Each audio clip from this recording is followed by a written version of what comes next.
Hey guys, it's Static back again with another video, my man. And yes, you can see my face this time. Shit. Hey guys, thank you for coming back. I'm gonna kind of just keep this video short and simple. Try to let's make it below 10 minutes or so. Shit. I'm just here to explain the loss, as you can see, like on the fucking captions already and thumbnail. I took a L once again, but hear me out though. Hear me out though.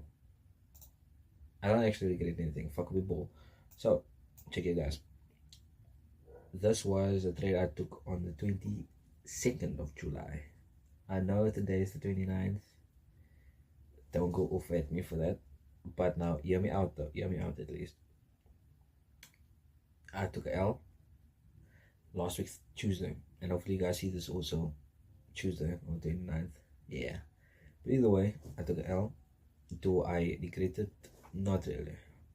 I would take the same exact setup and I'm going to explain to you why. So as you can see, we just came in after a massive push down by New York PM, if I'm correct. Yeah, after lunch, massive sell off. You can see the accumulation, and then when it came to Asia, that made a high there. The Asia high is outstanding there. Now let me actually just show on my fucking ball. Yeah, so you can see Asia high was made here, along with outstanding liquidity there, well, mainly there. FEG out there exposed. FEG out there exposed has to be filled. FEG there untapped, unfucking fucked. If you know what I mean, you know what I mean. So price came in here, accumulated a bit through London. Yeah, fuck. God, I'm just a bit phased out.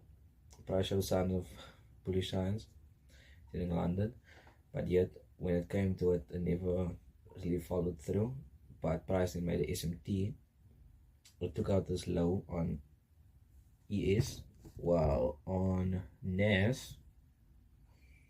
Wait.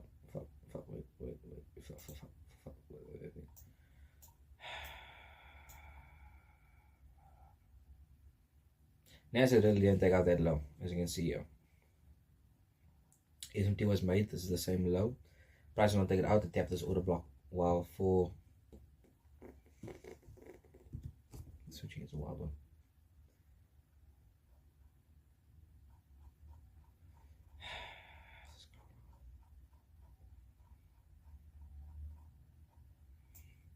Yeah, this is so even for my purpose. As you can see, price took out this low and went through this order block here. Swept that liquidity here. And so with that signs, I was looking for a bullish movement towards the upside to confirm a bias. So the reason why I'm on the 50-minute time, I just want to show you a clear thing. So price made a change of character, not really on the 15-minute time frame. That's why I put the.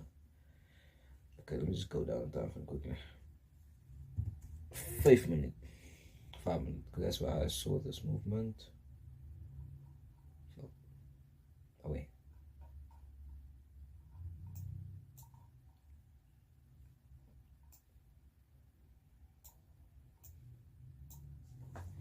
Okay, so I saw this movement on the 5-minute time frame where price made a change of character with a large candlestick towards the upside, and this is pretty New York for obvious reasons.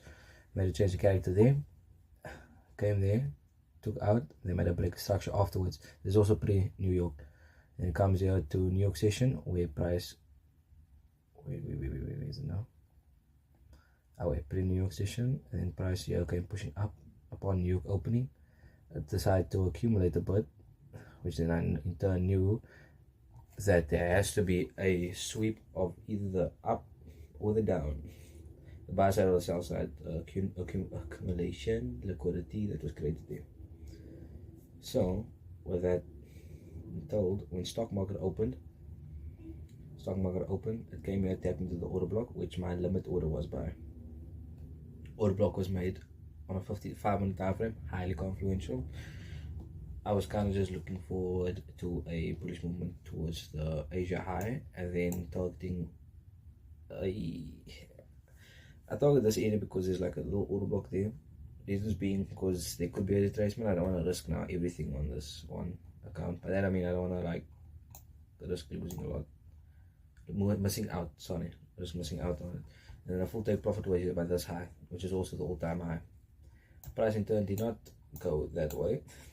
Stock market opened, price shot down.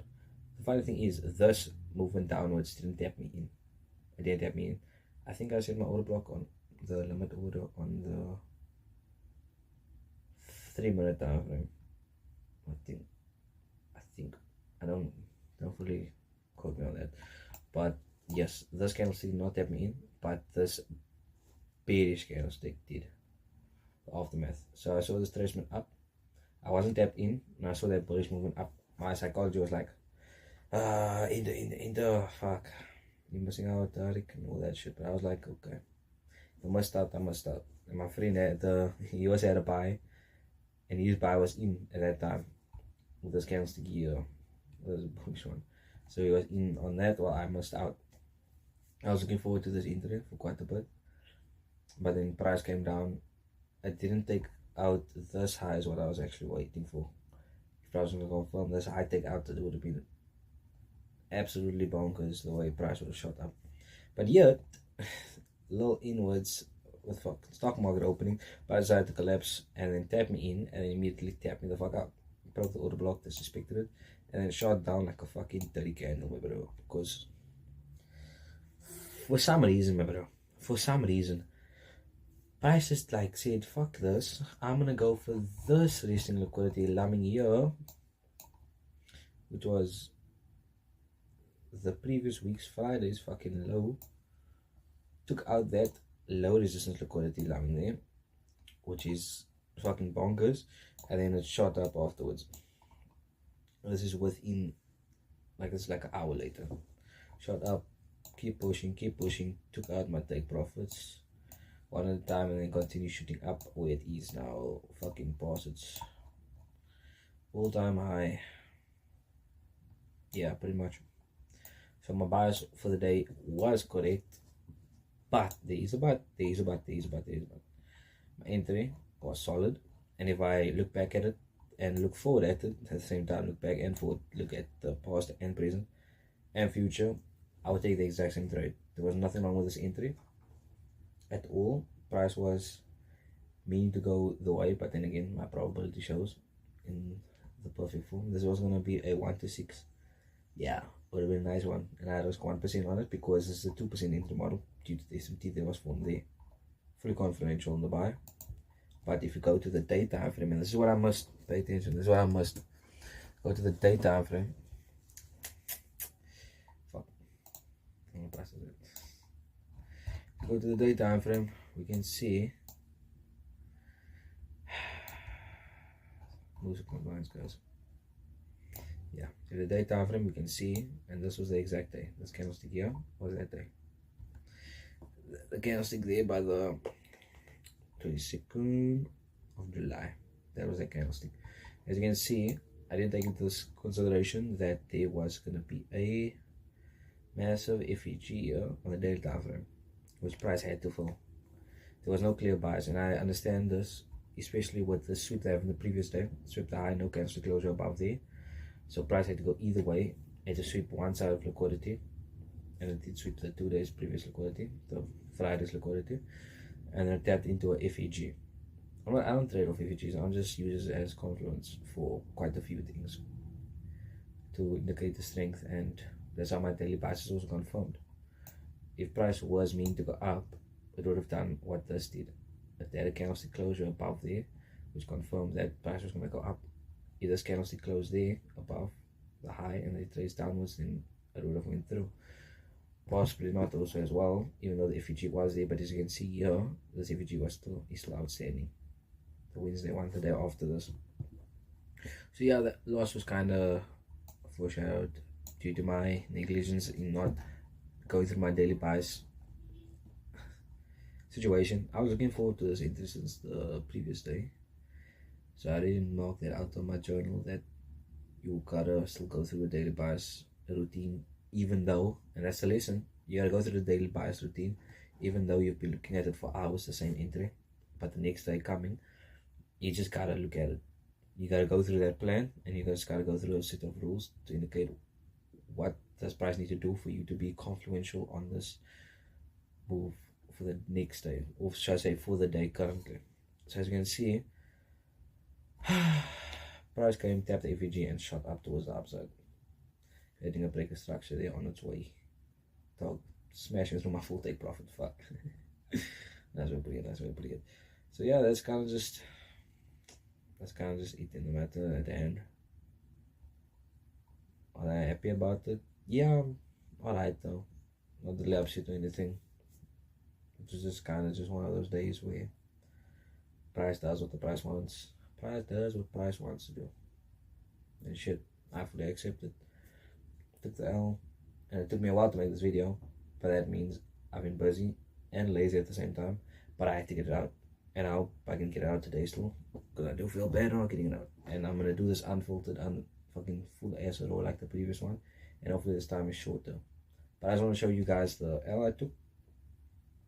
Pretty much just the L I took, why I took it, how I took it. But let me just go here down to the 5-minute time frame and show you the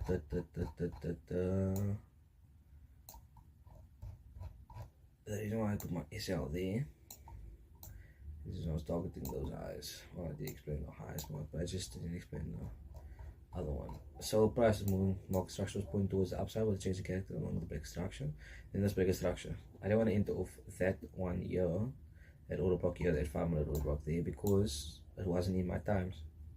So I just marked out this one, hoping that when Price opens, and when Price did open, by that I mean market did open for New York. Price indeed shot down when it came to New York stock market opening. So that's just it. And was tapped in later. Like I said, it wasn't tapped in by that my first candle. It was tapped in by the second one, which then went straight to the SL afterwards. And the SL tapped within 2 minutes. Yeah, 2 minutes again, like the previous one. So yeah, again, I was like, I'm so glad. And I was tempted to put an entry in, like market entry, while Price was going up here after stock market opening, and then didn't tap me in. I was just very tempted, and my psychology was bouncing off the roof. But I was like, no, I'm gonna stick to my plan. It's either hit my limit or it doesn't. If it does, good. I have to manage it. If it doesn't, good. I can enjoy the rest of my day. And with that, I also enjoyed the rest of my day. Even when I did this, I was like, meh, what's the point? Not gonna down throw my beans, my tweet of the cottage, Playpen, fuck, I don't know how to say. Just because Price didn't do what I wanted from Price. But yeah, markets are like that. Markets are like though. Just gotta keep yourself in order, because the only thing you can really control is yourself. And with my system, I fully trust it. I'm just a button drawdown, which I'm alright with. And I don't think there was even news that time, if I'm gonna be honest with you. I'm pretty much alright with how things turned out. There you go, Forex Factory.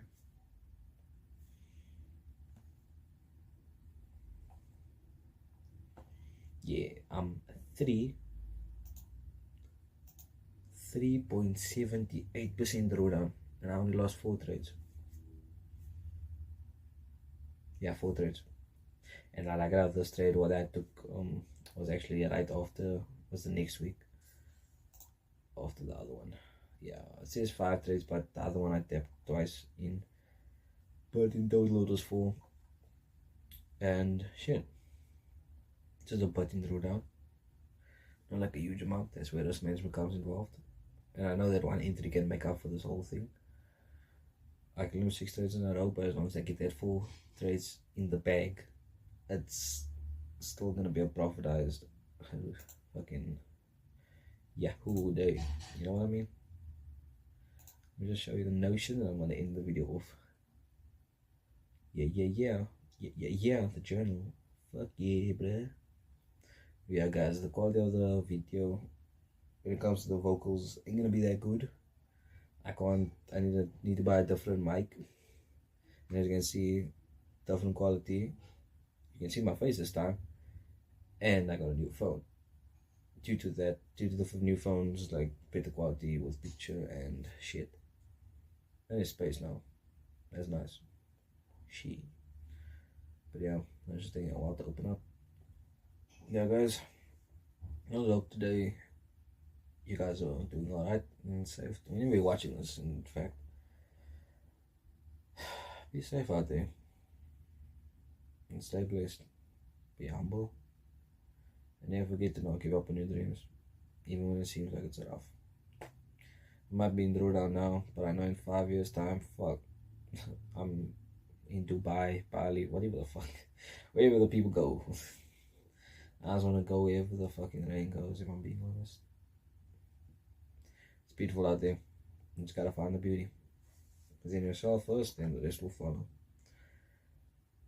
Unka, unka, unka, unka, unka, unka, unka. She.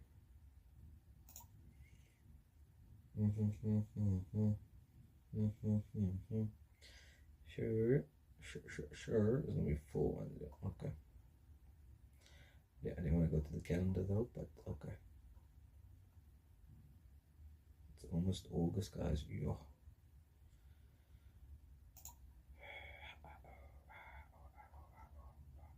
You can see it's 2 days after.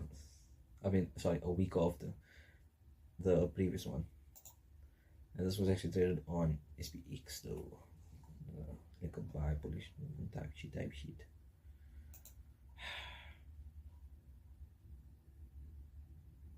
No, I'm not seeing some of that problem.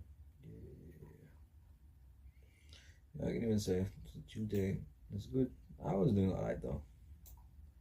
Ooh, I didn't feel in here though. Shit. Okay, guys, just to clarify, I did write it down. And I think it's easier in this one. Shit. Oh wait, now it's showing me tables live. 4 trades. And this one is always go through the daily bias every time, beginning of the day, even if you keep your eyes on the setup. Overnight, high time frame to lower time frame. High time frame, weekly, daily, 4 hour, 30 minutes if you want, optional, and then 50 minutes, which is a necessity. After that, you just go down to look for the entry captions, like the signs for that movement, you know what I mean? That's the first in the morning. It was a 2% in the model, entry model, all that shit, my randoms. Yeah, it's kind of just 2 minutes, as you can see there. Alright though, not gonna whine about it. But either way, guys, I think I'm gonna call it the end of the day with this video. I hope you guys liked it. If not, I don't know, on you guys. Have a great one, guys, and I just bid you the best, because only you can really create the best for yourself. I'm gonna get back to things and stay safe out there, and I'll catch you whenever I make another video. So bye.